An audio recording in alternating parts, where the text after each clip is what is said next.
Welcome back to the Deep Dive, the show engineered to cut through the information overload and deliver the essential, surprising insights directly to you. Today, we're embarking on a mission, really, to understand a career trajectory that's just so eccentric, so specific, and yet so universally beloved it almost defies logic. We're talking about the journey of New Zealand's finest comedic guide, Rhys Darby. Yeah, and when you actually look at the comprehensive stack of material we've gathered, biographies, deep-cut interviews, film analyses, the path doesn't look linear at all. It looks much more like a series of really unexpected pivots, but executed with, wow, almost military precision, ironically enough. We're looking at someone who built this whole persona on incredibly energetic, almost manic charm, right? Moving from stand-up that relies heavily on mime and these intricate sound effects, all the way to becoming a critically acclaimed, complex romantic lead in a major streaming hit. It's quite the arc. It really is. So our goal for you, the curious learner listening in, is to quickly grasp the full anatomy of his success. We really want to identify those common threads: creativity, discipline, maybe that infectious enthusiasm that link, a former soldier, a mime, a band manager named Murray, and eventually a gentleman pirate named Steed. We are exploring the definitive guide to the unexpected guide himself. And we absolutely have to kick things off with that signature performance style because honestly, it feels like the blueprint for almost every character he's ever played. Darby's stand-up is defined by these super energetic physical comedy routines, but crucially, he incorporates really detailed mime work, and he's distinctively famous for his use of sound effects. We're talking pitch-perfect renditions of everything from complex machinery to all sorts of animals. This specificity is just so key, isn't it? It's not just making noise, it's like technical mimicry. That detailed performance rooting these surreal situations in hyper-realistic sound effects, that seems to be his comedic currency. Exactly. And what's truly fascinating here is that the foundation of that precise, almost technical performance style, it comes from a place you would absolutely least expect it: military discipline. Okay, right. Let's unpack that because it is a highly unusual beginning. Yeah. When you picture Rhys Darby's hyper-specific, maybe slightly unhinged stage persona, you definitely don't picture him in uniform first. Yet, maybe the discipline required for his particular brand of comedy was perhaps first honed in the military. It feels like the ultimate paradox, doesn't it? Rhys Montague Darby, born March 21st, 1974, in Auckland, raised over in Pakuranga, attended Edgewater College. Standard enough. But the defining background fact, the one that always surprises people, is that he was a soldier. He actually served in the New Zealand Army before leaving back in 1994. A former soldier who then immediately pivots to academia. That's quite the shift. So after leaving the Army, he starts studies at the University of Canterbury down in Christchurch. That feels like a massive left turn, trading that structure and regimentation for, academic study. Well, you could see it less as a massive left turn and maybe more of a repurposing of energy, perhaps. You could argue, I think quite strongly, that the discipline required to master those complex sound effects and that precise physical mime, it's a direct, albeit pretty ironic, application of military discipline. It's precision, but applying to chaos. Okay, that makes perfect sense when you put it like that. He's applying a kind of structural rigor to arguably the most anarchic art form, comedy. What's fascinating is just how quickly that creative side seemed to take root once he got to Christchurch and actually started his studies. Oh, it's almost instantaneous. In 1996, so just 2 years after leaving the structure of the Army, he forms this comedy duo, Risently Granted, with Grant Lobban. And their real genesis moment, the one that really set their trajectory, was winning an open mic contest. It was at the Southern Blues Bar in Christchurch. Right, and winning that contest wasn't just like a fun night out, was it? It actually launched them. They started performing regularly at local venues around the city. That's immediate validation for their presumably unique style. And they didn't hang about either. They didn't hesitate to step onto a bigger stage. Risently Granted performed at 2 international comedy festivals pretty quickly. That really established Darby's ambition, I think, to go beyond just the local New Zealand venues. And that experience seems to have cemented his decision to push forward, but as a solo performer. So he moved back to Auckland, specifically looking for more solo stand-up experience. And that solo push feels like the critical, maybe even painful, step towards eventual global recognition. He premiered his first solo show at that massive platform, the Edinburgh Festival Fringe, in 2002. That must have been the moment he realized, okay, I need a bigger sandbox to play in. Exactly. Recognizing that need for proper international exposure, he took the plunge and actually relocated to the UK. But we can't just skip over the crucial early recognition he got back home before that. He He was nominated for the Billy T. Award, which is the big award recognizing a key comedian with outstanding potential 2 years running, 2001 and 2002. Wow, that dual nomination is a huge vote of confidence, isn't it? It really signals that the New Zealand comedy insiders saw his potential way before the rest of the world caught up. Absolutely. And if you look even further back, you can see him sort of experimenting with these really high concept, almost strange art forms that lean into the abstract. There's an early appearance noted in Night Groovers, which were described as radical art haiku films by Yeti Productions way back in 2000. So he was always drawn to the creatively weird, the high concept, the detailed work even then. Okay, so if Edinburgh Fringe was the launch pad, then Flight of the Conchords must have been the global explosion, right? This is the role that introduced him to millions, people who probably only knew him as the deputy cultural attaché. Murray Hewitt, yes. The quintessential awkward, bureaucratic, but also deeply sincere, long-suffering band manager. But what's often forgotten, I think, is that the character was actually developed first for radio. Oh, that's a crucial distinction, and it really speaks to his vocal adaptability, doesn't it? So in 2004, he appeared in the BBC radio series version of Flight of the Conchords. And a little fun fact for the fans listening. His character wasn't Murray yet. He was initially named Brian Nesbitt. It wasn't until the HBO TV show, which ran from 2007 to 2009, 22 episodes total, that the character got renamed Murray Hewitt. And the character of Murray is just the perfect comedic foil, isn't he? He provides that administrative, almost painfully structured reality that kind of grounds the musical duo's more whimsical, slightly fantastical journey in New York. The whole joke works because Murray genuinely believes in the paperwork, the hierarchy, the band meetings.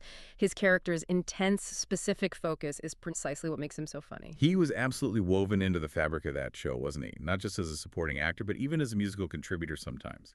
For the real Die Hard fans, this is essential info. He provided vocals for the track Leggy Blonde on their self-titled first album. Yep, and later in the second series, in the episode A Good Opportunity, he provided vocals on the track Rejected. He was alongside the tenor Andrew Drost on that one. So yeah, he was an integral part of their sound in his own way, adding that signature, slightly strained but always enthusiastic tone. And we absolutely cannot talk about Murray without diving into that amazing bit of self-referential meta-comedy that linked the character right back to Darby's stand-up roots. I'm talking about that famous self-described hair color. Ah, yes, the electric copper. That detail is just fantastic on its own, isn't it? A bureaucratic man obsessing over a precise, almost official color name for his own hair. In the episode Murray Takes It to the Next Level, he very specifically self-describes his hair color as electric copper. But here's where the analysis gets really interesting for me. He took that specific scripted detail and brought the joke full circle right back to his personal stage persona. He referenced it directly in his subsequent stand-up show, It's Rhys Darby Night, which he toured in London and New Zealand in 2009. That move taking a really deep-cut character detail and deliberately integrating it into his personal comedy brand, it shows a pretty sophisticated understanding of how to connect with that growing, dedicated fan base, doesn't it? It really proved that he saw his stage work and his scripted work as basically one continuous creative conversation. And the industry definitely recognized his mastery of that cohesive character. The accolades for playing Murray really confirmed his breakout status on a global platform. Oh, they absolutely did. He won an International Online Cinema Award, an IMOCA for Best Supporting Actor in a Comedy Series in 2008 for Flight of the Conchords. He was also nominated for an OSTA, I believe. This really proved that his particular brand of, high-energy, specific, slightly panicked authority translated seamlessly to a major television format. So the success of Conquerors basically immediately transitioned him into major feature films, right? Yeah. And almost always in roles that seemed to require that specific brand of nervous, high-energy, helpful but awkward guidance. He essentially perfected the archetype of the well-meaning, slightly overwhelmed guide. That really is the classic Darby pattern, isn't it? His first major film role was Yes Man in 2008, opposite Jim Carrey. He played Norm Stokes, who is the boss of Carrey's character, a slightly manic, maybe overzealous, but ultimately decent authority figure. The blueprint was pretty much set right there. He plays the person whose enthusiasm wildly outweighs their competence, often. And he followed that up pretty quickly with the Richard Curtis film The Boat That Rocked in 2009, playing Angus Knutsford.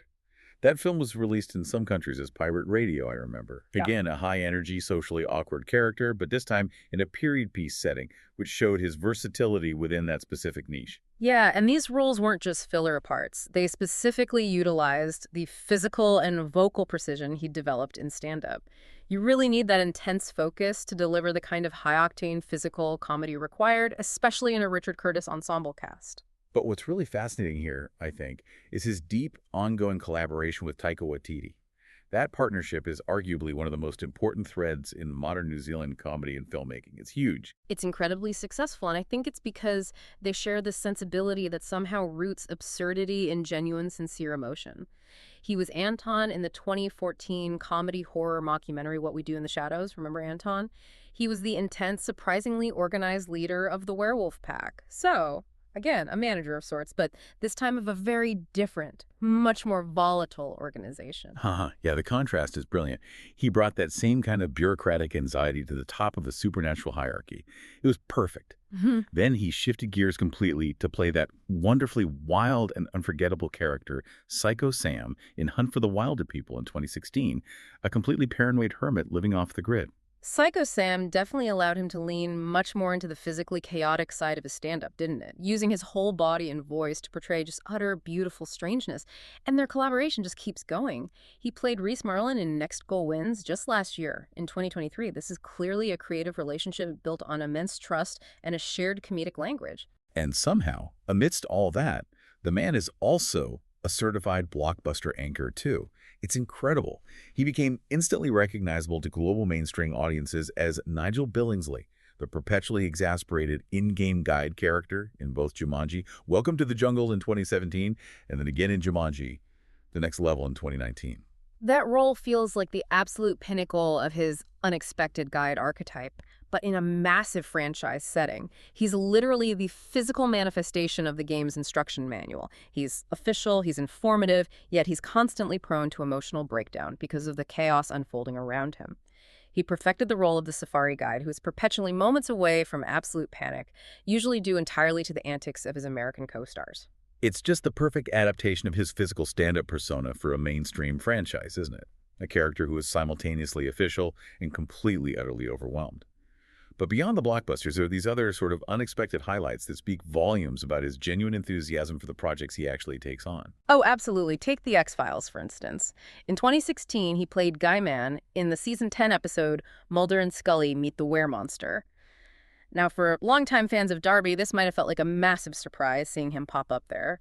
But for Darby himself, according to the sources, it was a moment of profound personal joy. Yeah, the sources noted his genuine reaction. Yeah. He was apparently a massive, longtime fan of The X-Files, was absolutely thrilled by the entire experience on set.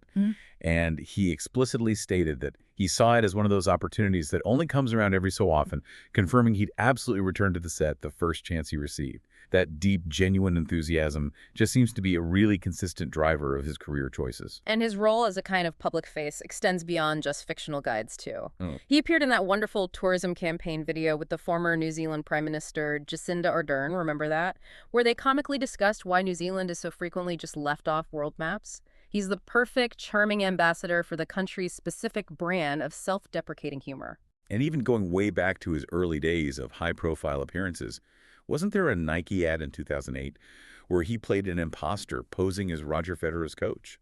So whether it's an entire country, a tennis superstar, a supernatural hierarchy, or just a band, he's somehow always the unexpected, slightly over-his-head guide figure. Right. So moving into our next section, this is where we really see the sheer scope of his work.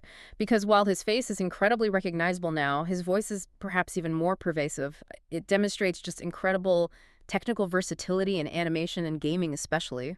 Yeah, the animated roster alone shows his remarkable ability to shift between that high-energy comedy and some really deep character commitment. We're talking 27 episodes as Corrin in the massive Netflix series Voltron. Yeah. Legendary Defender. Corrin is such a perfect example of his ability to kind of anchor a serious narrative with essential comic relief, isn't he? He's the hyper-loyal, sometimes slightly panicky, but always technically skilled advisor to the whole Voltron team. He's great. He's also the voice of Hypnopotamus in Rise of the Teenage Mutant Ninja Turtles, which is fun. And he even popped up as Tag Tucker Bag in the Simpsons episode Heartbreak Hotel. That sheer volume shows he can lend immediate credibility and very specific humor to pretty much any animated role. And this adaptability extends really deeply into high-profile video games, too, which sort of confirms his place in modern geek culture across all mediums, doesn't it? He was the voice of Russell in Half-Life, Alex, back in 2020. I mean, that is a huge, technically demanding voice role, especially in the world of virtual reality. Yeah, that VR context is really key there. Voice acting in VR requires immense precision because often that character is the player's sole companion, kind of grounding you in this new virtual world. So he's the eccentric guide once again, serving as the frantic but ultimately helpful ally. It's a perfect fit. And of course, he also reprised Nigel Billingsley for the Jumanji, the video game, in 2019. And he even dipped into the Star Wars universe, didn't he? Voicing IG-88 and Deke in Star Wars, Tales from the Galaxy's Edge Last Call in 2021.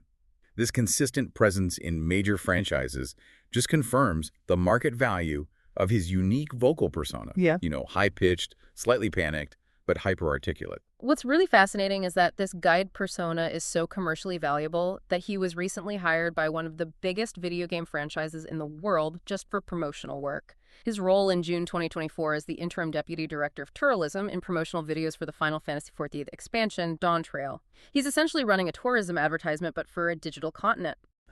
He has literally monopolized the eccentric guide genre in every single medium imaginable, hasn't he?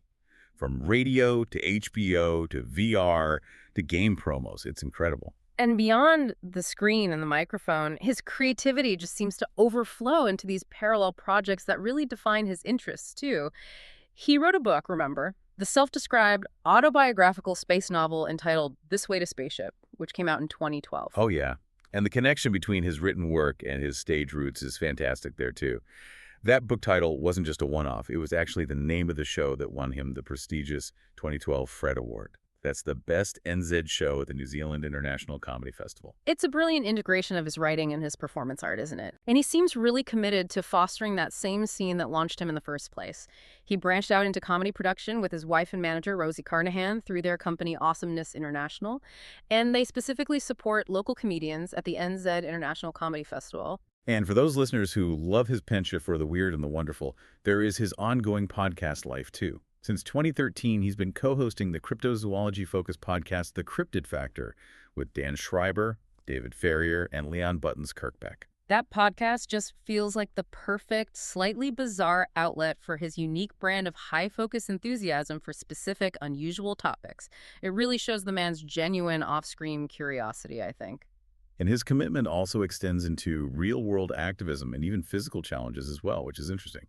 Back in 2009, he became a climate ambassador for Greenpeace for their Sign On Climate campaign, and he even published a poem and a video in support. And then just a few years later, in July 2013, we see that foundational military discipline kind of resurface in a totally different context, an athletic challenge. Right. He climbed the summit of Mount Kilimanjaro as part of a World Vision team, and that team included the Olympian Mahe Drysdale. So this is clearly a person who brings serious physical and mental discipline to basically everything he commits to. Okay, now we arrive at what feels like the critical moment in his career, certainly according to the sources. What the materials we look at unequivocally call his career best work, playing the gentleman pirate, Captain Stede Bonnet, in the HBO Max romantic comedy series Our Flag Means Death. Yeah, this is definitely where that eccentric charm met really profound, genuine, dramatic depth. And the result was just a completely career-defining performance. The series ran from March 2022 to October 2023, 18 episodes in total. And he starred opposite his longtime creative collaborator, Taika Waititi, who was playing the legendary and pretty formidable Blackbeard. The contrast between Stede Bonnet and his previous roles is just staggering, isn't it? He is essentially playing a manager again, but one who bought a pirate ship instead of, running a band or a New Zealand consulate office. Mm-hmm. The character is this aristocratic fish out of water, defined completely by his vulnerability, his sensitivity, and this overwhelming desire for self-actualization. And it wasn't just a popular show, it became a bit of a cultural phenomenon, really. The series received massive critical acclaim, specifically for its handling of complex themes, especially its LGBTQ representation, centering on that really heartfelt romantic relationship that develops between Bonnet and Blackbeard. And that demanded a totally new level of emotional performance from him, surely. Yeah. He had to pivot from purely physical, sort of anxiety-driven comedy to playing a really vulnerable, genuinely romantic lead. And the sources absolutely confirm the immense personal significance this role held for Darby himself. Oh, definitely. He explicitly referred to Our Flag Means Death as, quote, the best thing I've ever done, and also his favorite TV project. And crucially, he also described the role of Bonnet as the most challenging and complex of his entire career. He really had to shed that protective layer of the bureaucratic manager or the manic guide to fully embrace raw sensitivity. And that transition, moving from the sort of bureaucratic, structured anxiety of Murray Hewitt to the more artistic, existential anxiety of Stede Bonnet, was immediately recognized by the industry as a massive leap forward for him. Absolutely. The list of accolades just confirms its status as his professional peak so far. He won the Telltale TV Award for Favorite Performer in a Cable or Streaming Comedy Series, not just once, but twice in 2022 and again in 2024. And beyond those wins, he received nominations for the really prestigious Peabody Award for Entertainment, which is huge recognition, alongside nominations from the Hollywood Critics Association, Gold Derby TV Awards for Best Comedy Actor, and the Astro Awards as well. Critics were practically unanimous in their praise. They were calling his portrayal career best work and citing it frequently as one of the very best TV performances of 2022. It stands as definitive proof that his unique focus and intense character work could successfully anchor a complex, emotionally nuanced narrative, not just a straightforward comedy. So who is the man behind this really vast, versatile career then? Looking at his personal insights, the sources seem to paint a picture of resilience and maybe necessity, perhaps explaining some of that early pivot from structure to chaotic creativity. Well, he's the youngest of 5 children, and he was raised by a single mother. The sources mention he was particularly close to his sister Linda, who actually helped raise him after his father left the family. So that necessity for independence and resilience probably clearly shaped his early career pivots and his ambition. And there's that beautiful story of how he met his future wife and manager, Rosie Carnahan, which sounds like classic comedy folklore. Yeah. He was performing stand-up comedy at her cafe down in Christchurch. Just perfect. They married in 2004. They have 2 sons, and they've resided in Los Angeles since about July 2014.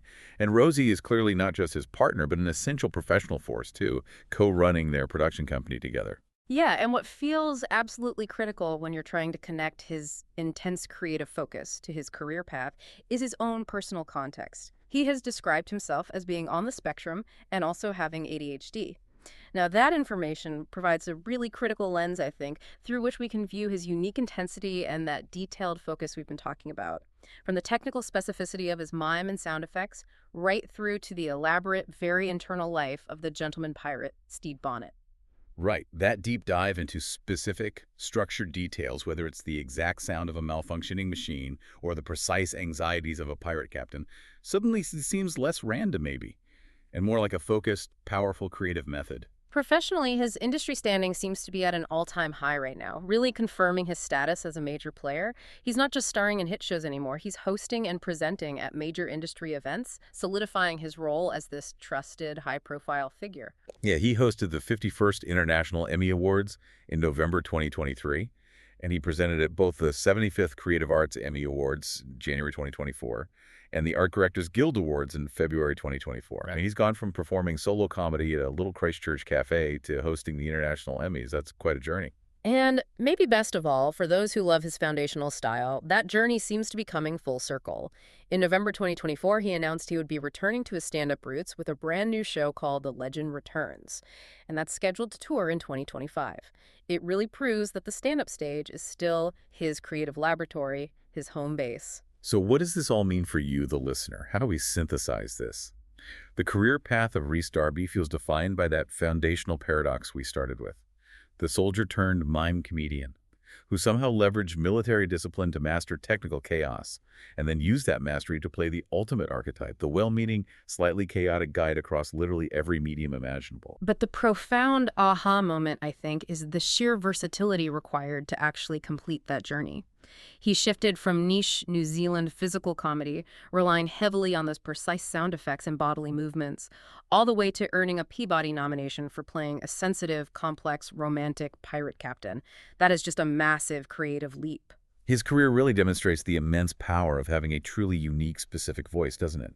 Yeah. It's a voice that is so singular and so technically controlled that it can somehow be adapted across radically different genres, from the loud, mainstream chaos of something like Jumanji to the niche, bureaucratic humor of Flight of the Conchords, and then finally to the critically darling, complex romantic drama of Our Flag Means Death. And that leaves us with one final provocative thought for you to maybe chew on.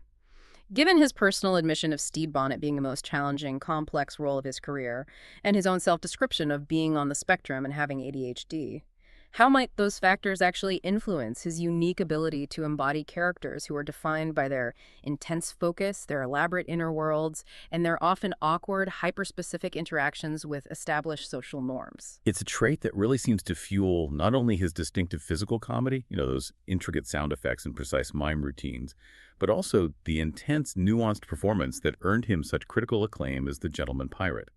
That beautiful, specific complexity might truly be his ultimate superpower in the world of both comedy and drama.